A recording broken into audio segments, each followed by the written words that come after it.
Hi, this is Stuart Weems and welcome to the Investopoly podcast. My goal is to give you simple, easy to understand strategies, insights and tips to help you master the game of building wealth. And in this episode, I'd like to talk about gold and specifically, should you invest in gold? Does it make a good investment?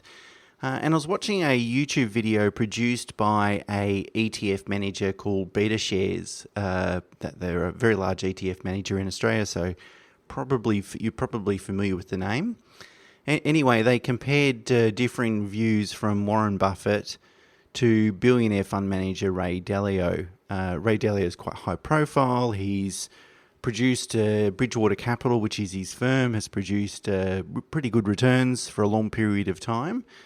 So they're two fund managers I definitely respect, but really interesting to see that they've got differing views in respect to gold and investing in it. And I find that quite interesting, really, if you've got two people with many, many decades of experience that have been successful investors and billionaires in their own right, have kind of two different views on a particular, let's call it an asset class. I don't know if you would call gold an asset class or at least a sub-asset class. Anyway, I thought let's have a look at the evidence because, of course, as an evidence-based investor, that's kind of the first starting point is if we had have invested in gold in the past, how would have we done? Because that can give us some indication to what we might expect in the future. So I had a look at the gold price since 1970 and it showed that gold has appreciated at a rate of almost just above 7.5% per annum. Over that sort of 50 or 52 year period, which is nothing to sneeze at for an asset that is supposed to be a safe haven. So that's quite interesting. However, if you dissect the performance, we can see that between 1980 and mid-2002, the price of gold fell by about 60% or around about 4% per annum negative return over that period of time. So for 22 years, you've lost money by investing in gold. Now, between 2002 and 2011, the price of gold rose by about 20% per annum, so very strong growth. And really, gold's trading at sort of currently trading at 2011 levels. So really, the last 11 years have produced, well, it's dipped and then it's kind of returned, but really, the last 11 years have produced zero returns. So whilst gold over a very long period of time, so 5 decades, has produced some pretty decent returns, we can see it's not unrealistic to expect, to experience, 10 to 20 year cycles of either negative returns or very positive returns. So the upshot, I guess, on the evidence is that if you're going to invest in gold, you most certainly want to do it for many, many decades and have that very, very long-term horizon.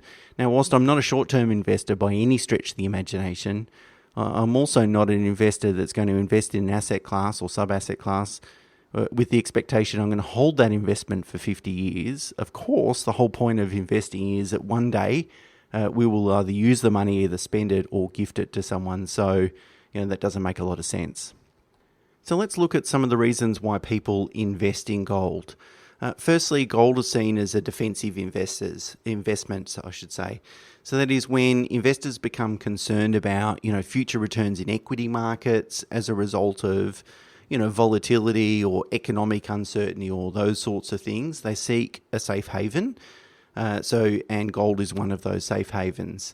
It's seen a way of preserving wealth because it's a scarce metal, of course, and as long as demand exceeds supply, and really gold, supply is finite, both either above the ground and underneath it.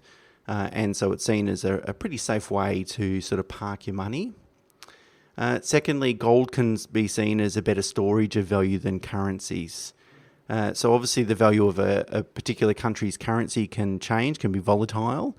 Third world countries are more volatile, or non-developed countries are more volatile, of course, than developed countries. But even so, you look at the Aussie dollar over the last couple of years, it's been pretty volatile itself, trading, in a pretty sort of wide range. So whereas gold is seen as more of a safe haven because you can't really change supply and demand.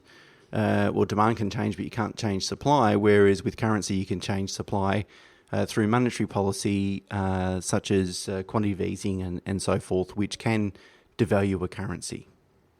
So I've never really been a big fan of investing in gold, and I thought I'd share some of the reasons why I personally aren't attracted to it.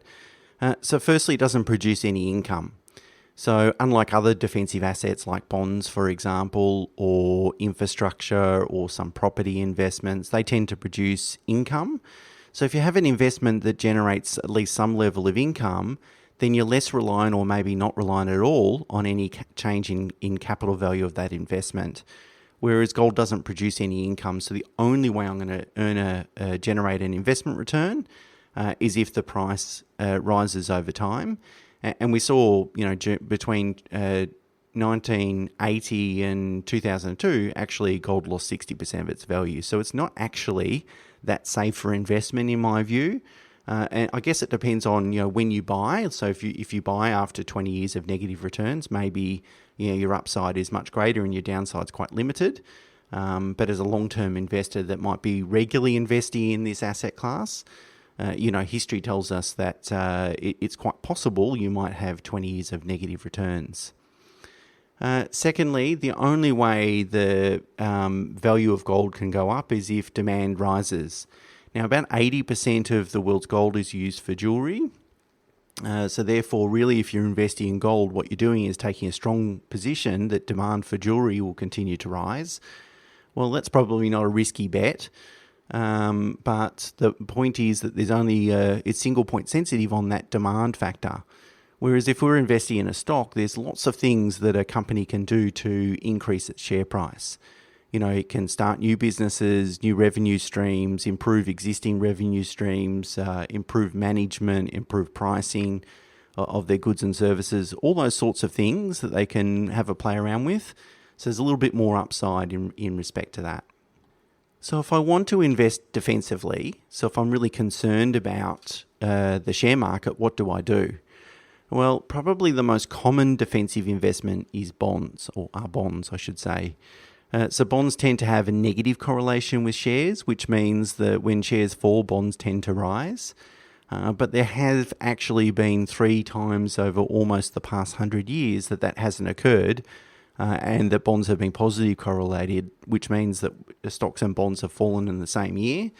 Unfortunately, it's happened 3 times, as I said, in the last 100 years, 1931, 1969, and believe it or not, 2022, this year, as I've spoken about in previous episodes.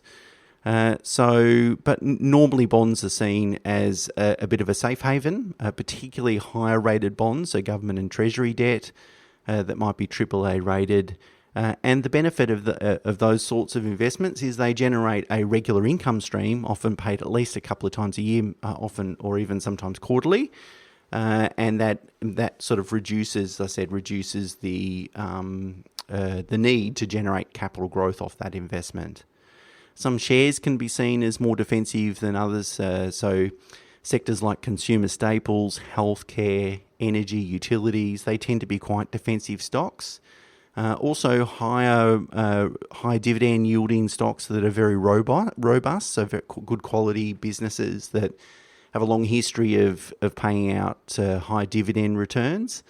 They can be seen as a bit defensive as well because, again, more income return, less reliance on capital growth. Now, before we start talking about defensive investments, it probably makes sense to ask ourselves the question, should we be investing defensively? So that is, should we be second-guessing the market and really thinking about, oh God, what happens if the war in Ukraine sort of breaks out, or China invades Taiwan, or something like that happens that's going to cause a lot of volatility in the share market?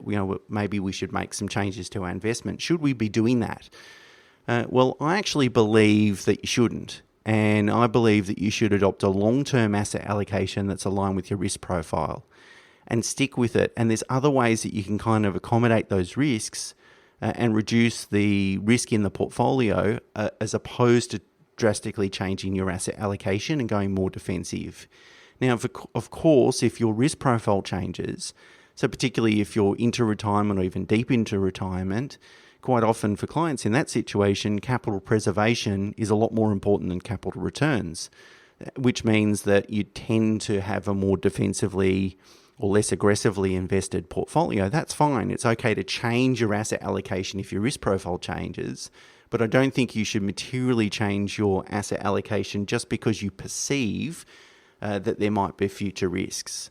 But as I said, what you can do instead is adopt different allocations and different methodologies to reduce the portfolio's risk.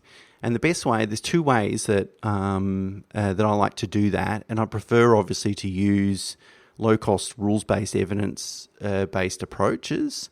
And if I tilt towards quality and value, I think that reduces the risk in the portfolio.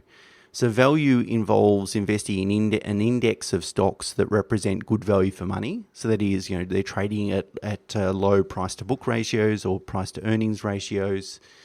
Quality refers to an index of companies that meet certain quality metrics, such as strong balance sheets, stable profitability, cash flow, consistent dividends, and so on. So if I start adopting those sort of indexing strategies as opposed to traditional market cap indexing, I can still remain invested, just in case I'm wrong, of course, and there isn't any turmoil in the future and returns are actually quite good. But at the same time, I'm reducing the risk in the portfolio by investing in better quality companies or better value companies. And so if my entry price, value price is attractive, then we know statistically, long term, my returns are likely to be better than average. So therefore, just to sum up, I don't think gold is a good investment. I have never recommended it yet to a client. I can see maybe sometimes in history or a long time, particularly after if gold drops 60% over the next couple of years, for example, maybe it becomes an attractive short-term investment.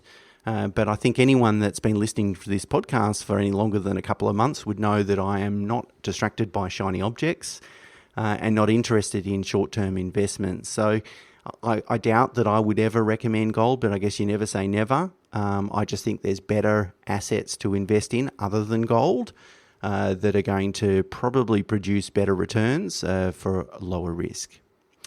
Okay, that's it for me for this week. Until next week, bye for now.